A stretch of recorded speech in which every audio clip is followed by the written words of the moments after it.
Hello, good evening. Welcome again to another Unplugged Live session. I'm just waiting for my colleagues to join, and we're going to start in a minute.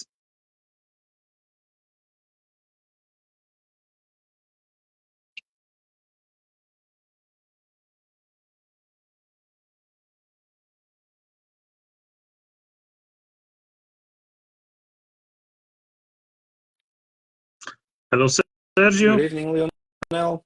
How are you? Everything's fine. How are things down Oh, there? all good, all good. So here we are. Glad to hear Well, that. good evening, everyone. I'm Leonel Rodrigues from Desirable Portugal Tours, and I'm based near Lisbon. With me, I have Sergio Costa from Portugal EV Tours. So both of us, we are founders and admins of Portugal Unplugged. Gabriel Lima seems not to be joining us tonight, but well, it's easy to understand where Gabriel is. So he's partying somewhere. He seems like well, he had some social event today. So well, let's Parting with the start. family, Yeah, according to what he exactly. said. So, parting nonetheless. Well, let's start. So first of all, I want to thank everybody for joining us. Okay, I've already seen some people joining over here, and Sergio, you just posted a few minutes ago about the topics. Well, I'm going to throw the ball to your side, so you can start with your thoughts. Yeah, sure.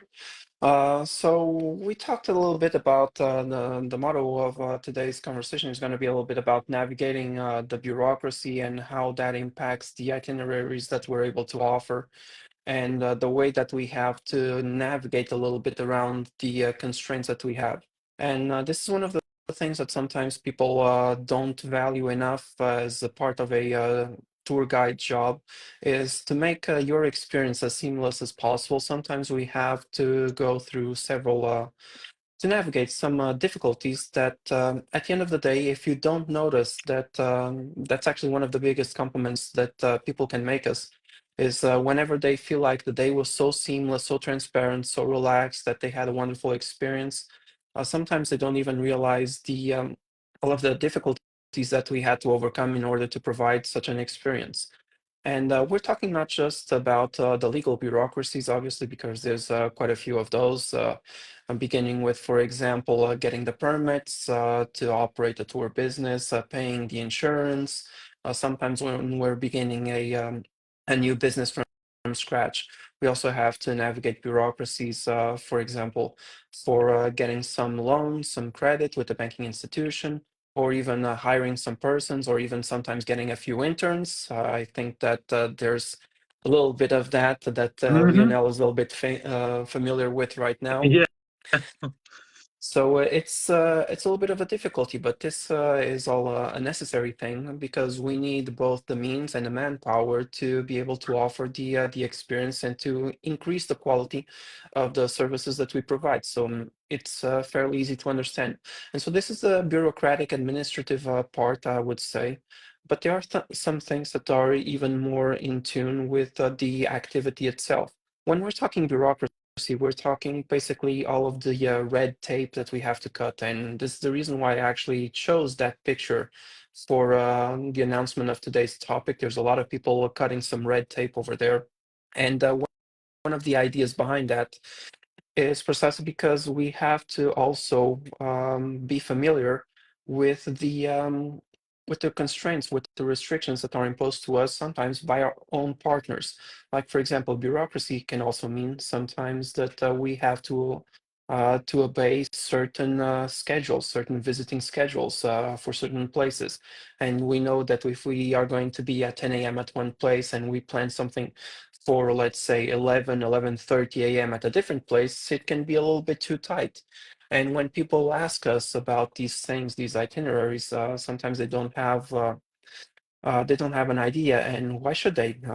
It's not their job when they're hiring a tour guide. They're paying us for us to just take care of all of that aspect. So it's one of the aspects of being a tour guide that I feel should be cherished a little bit more. And for example, the uh, um, the itinerary. You have to plan it, you have to know the timings of when you're going to be, how long does it take to get there, things that we basically have been discussing throughout our conversations up until this moment. Um, what do you want to provide to the customers? Is it going to be a good experience or not? Could people do it by themselves? Probably. I mean, but they would be missing out on the value that it is being accompanied by a tour guide, and at the same time, they would probably get a little bit lost because sometimes things, even though sometimes when we're describing an itinerary for people, sometimes it's not as linear as it seems, and sometimes people don't often realize the amount of work that goes into crafting such an itinerary. It's complicated, and again, going back to the first thing that I said, when people tell us that the day was well paced, they enjoyed the places that we visited, they enjoyed what they experienced, what they saw, what they tasted. Um, it all go it all goes back to this dealing with bureaucracy, dealing with crafting a great experience, and also just try to be as authentic as possible always. So yeah, the Douro Valley, for example, which is the region I typically operate, it would be very easy for me to do an itinerary where I could go to three, four, maybe five even vineyards. But I could suggest that to customers, and I could tell them, yeah, sure, we could do five vineyards in a single day. It's entirely possible. We would be sticking just to the main road, and then we would be going and then coming back using the same road. So there's not going to be a whole lot of added value. So you're going to see the same things twice.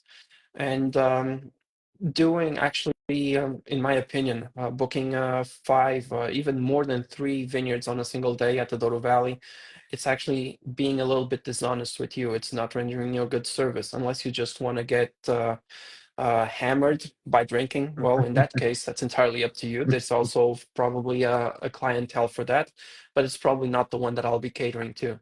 And this all goes back to a few other things that we actually saw a few weeks ago of someone promoting an itinerary, a transfer Lisbon to Porto with two stops along the way plus lunch. And that person could do that in less than, I believe it was 7 hours or Sorry, so, or eight 6 hours hours, and a half or six, something like that. Yeah, I remember six and a that. half Yes. hours. So yeah, it's definitely not the most enjoyable experience, but again, there's definitely a market for that. And for those persons who just want to check a few items off their list, sure, it's entirely possible to do. You can go there, you can take your Instagram picture, and then you can be on your way. And you could even do that Lisbon to Porto without the lunch in a way in 4.5 hours, and just stand at the door or at the entrance of those monuments or those towns and say that you saw them when in reality you skipped the essence of those places. So yeah, there's a lot of bureaucracy that we have to navigate. We have to deal with schedules, we have to deal with timings, we have to deal with tolls, we have to deal with road closures, we need to have A, B, C plans. So it's a little bit complicated, but as travelers, we sometimes don't realize that because we're on holidays and we just want to enjoy. And if we had a great day, this is something to keep in the back of your mind. The guy probably put a decent amount of effort into crafting the itinerary that allowed you to enjoy your day to the fullest. So these are some of my thoughts about this. Maybe if we have a little bit of time, probably we will have because Gabriel is out partying. We can revisit this topic a little bit more. But yeah, so Lionel, I heard that you also had to deal with quite a bit of red tape recently. So Yeah. tell us a little bit about your stories. Well, I've been connecting with a few people, with a few places, and even today I just messaged someone. I need to go back to talk with them. Um, Last year I found out something totally off the beaten path. And I took a group over there, and my guests just loved it. Okay, a winery with well, what I like to call typical Portuguese brunch. Although, well, brunch it's not so much a concept for us, but well, a light snack over there. And of course, I didn't have the chance to go there.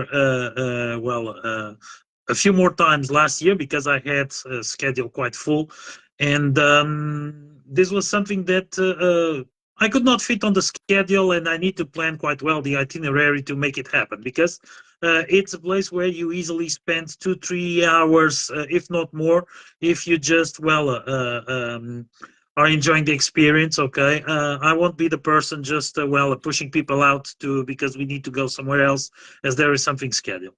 And in the past, in fact, I did those tours with 2-3 wineries or even more things in between, planned by someone else, and I was always kind of running against the clock, because when someone else books the places with certain schedules, okay, it's very hard for us to make those kind of things work.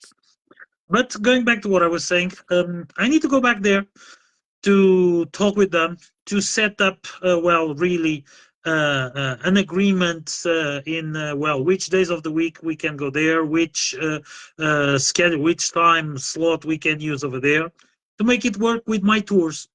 Because one of the hardest thing I've been feeling and finding over here, and speaking about wineries, the Douro Valley might be a bit different because you have plenty of them. In here we have several, but it's a little bit harder because they establish schedules that I look to that. Okay, I look at that, and I cannot fit that in an itinerary. Okay, so the timings that they want to have people over there are not compatible with a good experience. And I'm going to give an example. Imagine this: we have a winery that is like 40, I would say 35, 40 minutes away from Lisbon, and they impose the morning visit at 11 a.m. Okay, now. Okay, let's think on this. If you are like just 40, 45 minutes tops from Lisbon, you need to do something else in between. Okay, so you need to do something else in between to before reaching the winery, and sometimes you end up in the obligation to add something that has nothing to do with the context, or has nothing to do with the expectations, or with what you want to provide on that tour itinerary, because it's a winery in the middle of nowhere, so you don't have much around there to do. And sometimes, to make these kind of things work, and to convince those partners, or those companies, to adapt themselves to what makes sense, okay, this takes time. And of course, we can make it happen if, by example, we start going there like 2-3 times a week. Okay, we start to have some presence, and of course we can kind of lead them to change those kind of things. But we face another issue.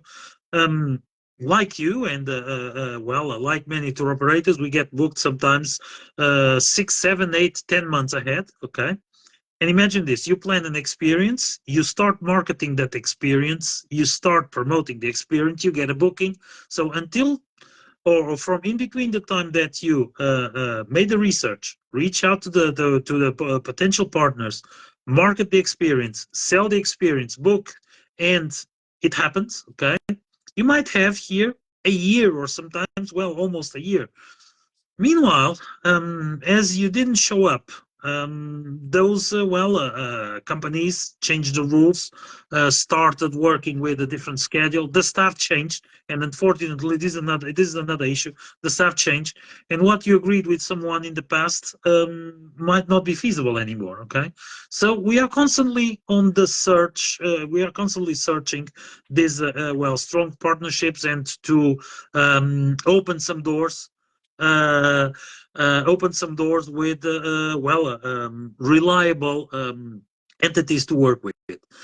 And this research takes a lot of time. Okay, this research takes us sometimes days and days out on the fields to try to talk with this or that person. And once again, in the Douro Valley, as I know it considerably well, not like you, but considerably well. I know that most of these wineries or potential businesses, okay, they are quite used to have people reaching out to them, entering through their door, and saying, "Okay, I'm a tour operator. I want to work with you. What can you offer to us?"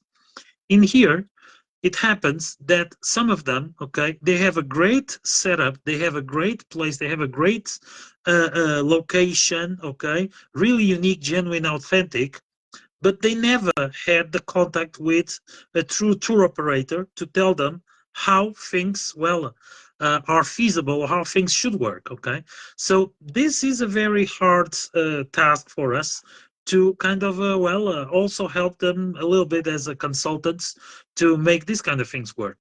So this is very time consuming. It's not really the bureaucracy of paperwork, but is in fact all the research and all the things we need to put together to make it work. And then this happens also with another issue, and sometimes I face in some smaller locations or really those off the beaten path places, that there's a little bit of resistance, okay, of opening their doors to what we do. Why is that? Um, a lot of people only approach potential partners, whatever, okay. um yeah, I'm just laughing, okay. Vitor just commented something. Yes, we I have some insights over there. Yeah. um we approached several partners, okay, and they have certain resistance because in the past they were approached by someone that didn't add any value to them, okay, didn't brought anything positive to them, okay. And I have some stories about people saying, "Oh, well, you're the first one that come over here that didn't enter the door already asking for something." Okay, kind of you even didn't start working with me, but you're already asking for some benefits or for some counterparts, whatever. And that happened to me a few times, so it makes me a little bit sad to see that happening with places with great potential, that someone else in the past went there with the wrong approach, and of course those doors get harder and harder to open. Okay, so I will be on the field again to reconnect with some potential partners. In fact, I messaged one of them today, and I messaged another one a few days ago. So I want to put this this week to revive this. And these are really those places where, I would say no one goes, or very few people, reach out to those places, because it's really out of the way. And when it's really out of the way, okay, we have the other challenge. So how am I going to make that work? I need to plan my itinerary to um, make the puzzle work, okay? And I know if that person is only on his shop or his farm or whatever, like just from mid-afternoon onwards, okay? Because it happens that some people still have a job and they do these kind of things as a hobby. I need always to plan my schedule to make that fit on the itinerary at a certain time of the day. And of course, this needs to be booked the way ahead. And by booking, I say that if there is something to help those people, I need, of course, to provide it. So they are not gonna take part of their time that they could be at work or whatever to come to their little shop just to show my guests what they do. This is in fact what happens in several areas of the country, okay, that you have some artisans that they cannot make their living from their crafts, okay, and they are very skilled, but they have an everyday job and they do that as a hobby. So if we want to show what they do, we need to book them way ahead, and they are going to ask permission from their employer to open the little shop just to show us what they do. More authentic than this, it's hard to find, but it exists, and that's what I've been tracking. That has been what has been I've been running after, but it's possible to do. So sometimes I feel that when people do all of these things in a row with a lot of visits here and there, they end up going to plenty of commercial places. Okay, uh, they go to a lot of commercial places just because those are handy. Okay, and you have all of those vineyards. They have like time slots every half hour. You just need to pick the one that is more convenient. Others, you really need to first establish, like Gabriel uses to say, establish a good rapport with those people, okay, to know them very well, to kind of get acquainted with them, to also almost get like part of their family, okay, so they will agree to open their house to your guests to show what they do. And this is pretty much where I've been, but there will be some nice things in the near future, or at least I'm on the move to revive a few things. And once again, I just saw Victor's comment. Yeah, that is one that is it's on my list to try to get there again. Okay, but yeah, we have all this kind of stuff. So it's not really bureaucracy, but it's very, very time consuming, and it demands a lot of jiggle, I would say, to make those things work. Okay, so Mm, Sergio, you have more to add? yeah. So you're saying that it's not bureaucracy, but in a certain way, I consider that bureaucracy because booking Yeah, something in, yeah, it's definitely an act it's a commitment. yeah, It's exactly. maybe not in writing, but it's verbal, it's an agreement. Sometimes we just send an email to confirm things. That's pretty much it.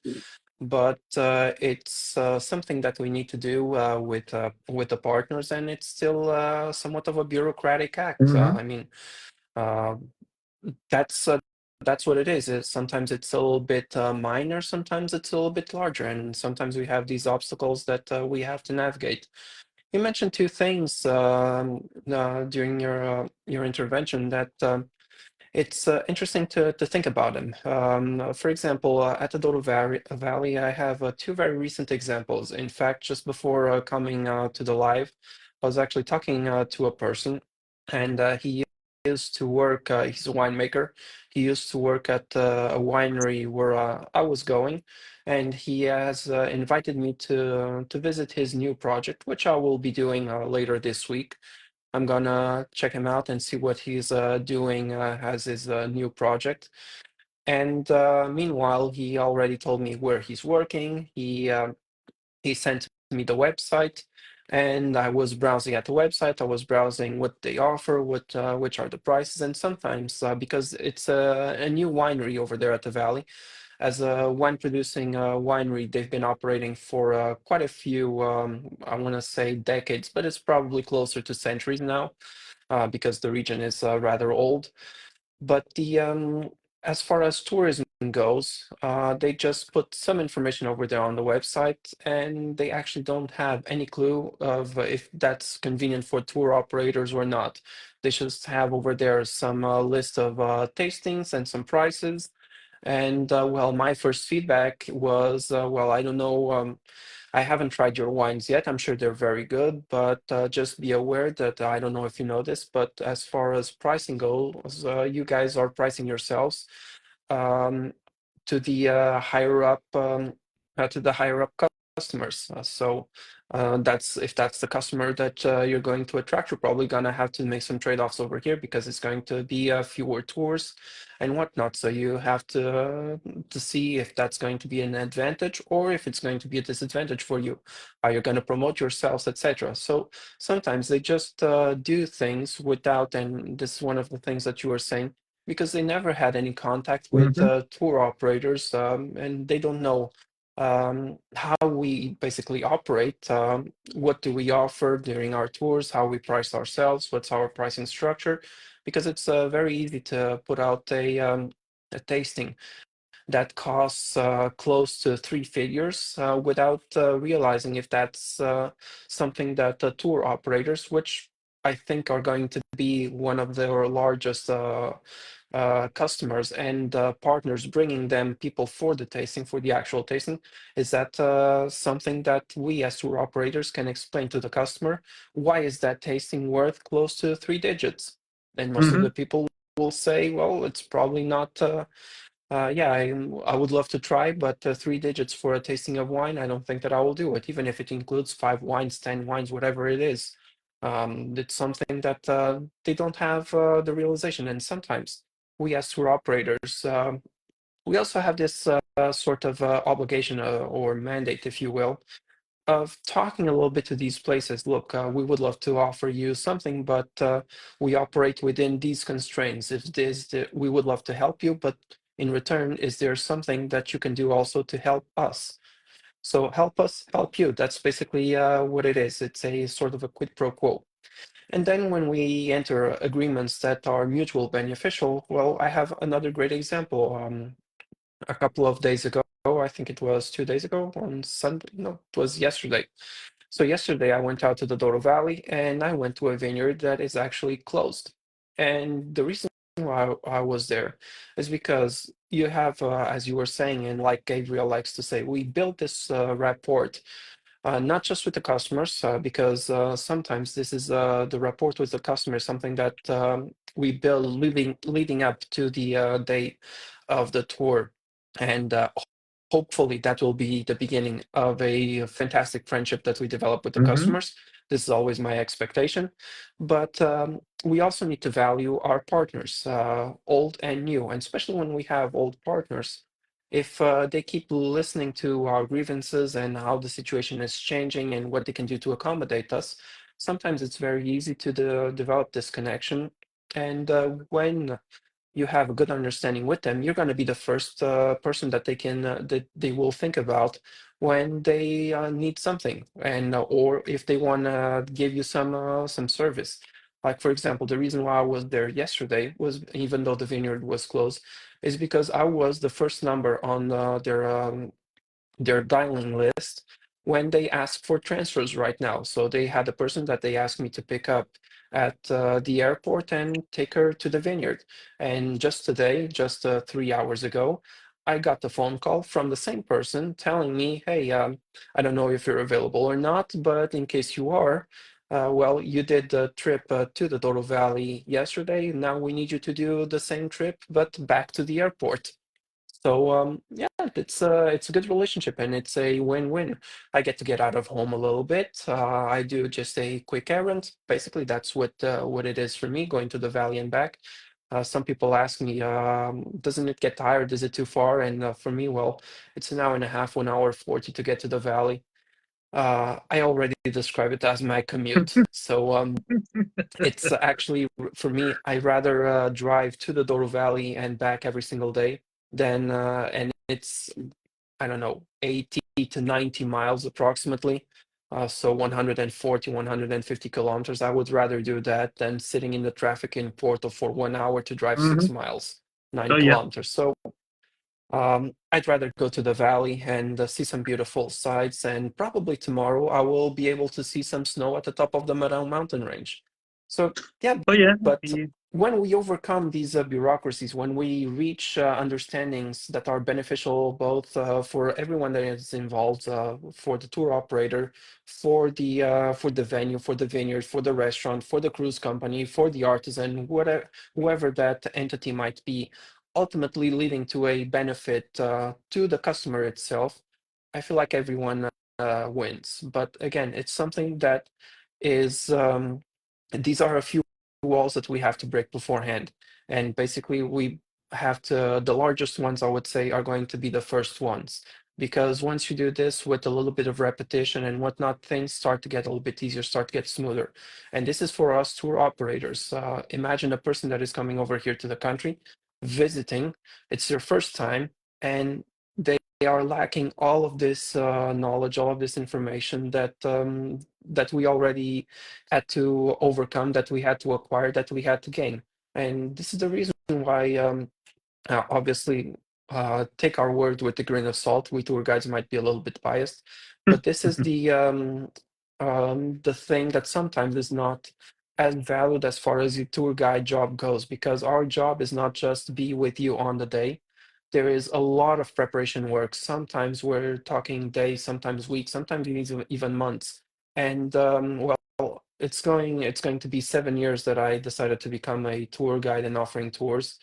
And this is always a crescendo. And as our expertise grows, well, so our connections with the regions that we visit go, and we know what we have been doing so far, and we always strive to do a little bit better. So that's the end goal. And again, this leading all back and coming full circle to what I said in the beginning. If you have a seamless experience, if whenever people approach me and they say that, oh, I feel like 11 hours, an 11-hour tour, that's going to be a bit too long. And the first thing that I tell them is, don't be afraid of the number of hours that you're going to spend with me, because by the end of the day, before you realize it, you're already heading back Porto, already heading back home. And when people come at the end of the day and I tell them, well, the only thing left for us to do now is head back home, head back to Porto, they're like, what? It's already done? Where has the time gone? And this is the biggest compliment that people can do. At least Oh I yeah. at least I speak for myself. When people tell me that they enjoyed the day, that even though it was some long hours, it was super nice, super fun, informative, and relaxing, and it was seamless. That's one of the biggest compliments that people can do. So these are my final thoughts. What about you, Lionel? Final No, thoughts? well, you know, you were talking, and as I had mentioned earlier, I have a few things planned, and in fact, I've been planning a lot of things. Of course, to prepare for the peak season, and just got an idea for the next few days. I might have here some interesting opportunity uh, to build something different. Okay, so I'm already thinking here on the way to organize this. Tomorrow I'm going to put this, as we usually say, on paper, and talk with the possible partners to talk with the partners I want to reach to make this happen as soon as possible, because I already envision here some cool itinerary to build in the next few days to bring some people to do kind of a trial run. But yes, because we also do some trial runs sometimes. Okay, so at least for me, no tour goes on sale without having some guinea pigs, I would say, to make the test run. But yes, this is pretty much what we do. So some people ask, oh, but off season you go on a break, you go on vacation. There are no tours. You pretty much have nothing to do. Well, January usually is that month that everybody complains that takes a whole year to get through. Well, mine has been just flying, and it's reaching to an end. Where has it gone? Okay, because every day has been just rushing and rushing around with a lot of great things happening. But uh, our half hour has gone, and I want to thank everybody for joining us. We'll be back next week, hopefully with the party guy already. And Yep. I'm gonna post this on YouTube in a few minutes. Tomorrow I will be on the road quite early, and feel free to keep asking your questions. Follow our group during the week, and we'll be back on Monday with new topics. So thank you for watching us. Good evening, everyone, and I wish you a great week. Thank you, Sergio, for joining. Yep. Thank you. And stay safe, because apparently, at least for people over here in the north, there's a little bit of a storm going on right Mhm. now. We actually had a little bit of hail during the live session. I don't know if it went through the microphone, but well, I'm probably gonna have a challenging day driving up and down the mountains of the Douro Valley tomorrow. Not looking Yeah, forward to well, that. I had a challenging drive early today on the highway towards your side, so it seems to be getting a little bit worse. But stay safe, drive safe, and Yep. we'll see you. We'll see you next week. Thank you Yep. very much. I Goodbye. think I'll drink a glass of Porto wine tonight. Good evening. Thank you. Good evening. See you next week.